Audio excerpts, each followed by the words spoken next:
ஆத்ம நமஸ்காரம் சகோதர சகோதரிகளே.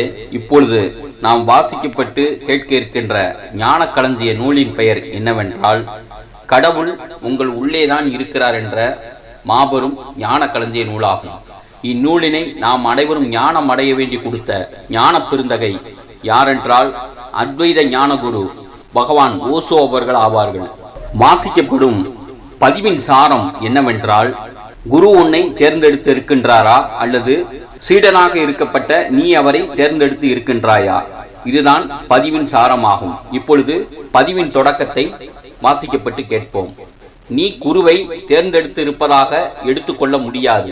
நிஜத்தில் இது தலைகீழாக விளங்குகிறது. குரு உன்னை தேர்ந்தெடுத்து இருக்கின்றார். தேர்ந்தெடுப்பதற்கு உனக்கு சுதந்திரம் இருப்பதாக நீ நினைக்கலாம். உன்னுடைய அகம்பாவம் அப்படி ஓர் எண்ணத்தை உனக்கு உண்டாக்கும். சுதந்திரமாக தேர்ந்தெடுக்கக்கூடிய மனப்பான்மை உனக்கு மகிழ்ச்சியை கொடுக்கும். ஆனால் நிஜம் என்னவென்றால், நீ குருவை தேர்ந்தெடுப்பதற்கு முன்னர் குரு உன்னை ஏற்கனவே தேர்ந்தெடுத்திருப்பார். நீ அவரை தேர்ந்தெடுப்பதற்கு காரணம் அவர் உன்னை ஏற்கனவே தேர்ந்தெடுத்து விட்டதுதான்.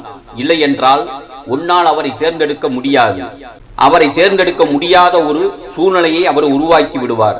அவர் உன்னை வலுக்கட்டாயமாக வெளியேற்றவும் கூடும். எப்போதும் நினைவு வைத்துக்கொள், குரு உன்னை தேர்ந்தெடுத்த பிறகுதான் உன்னால் அவரை தேர்ந்தெடுக்க முடியும். அவருடைய ஒப்புதல் தான் அவரை தேர்ந்தெடுப்பதற்கான ஆசையை உனக்குள் தோற்றுவிக்கும். அவர் உன்னை ஏற்றுக்கொள்ளவில்லையானால் அவரை தேர்ந்தெடுப்பதற்கான ஆசை உனக்குள் எழும்பாது, அல்லது அது பலவீனமான ஆசையாக அமைந்து நீர்க்குமிழி போல விரைவாக மறைந்துவிடும்.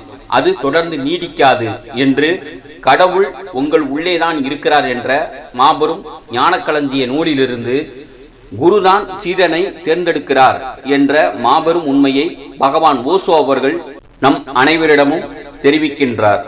ஆத்ம நமஸ்காரம் சகோதர சகோதரிகளே. இப்பதிவு முடிவுற்றது.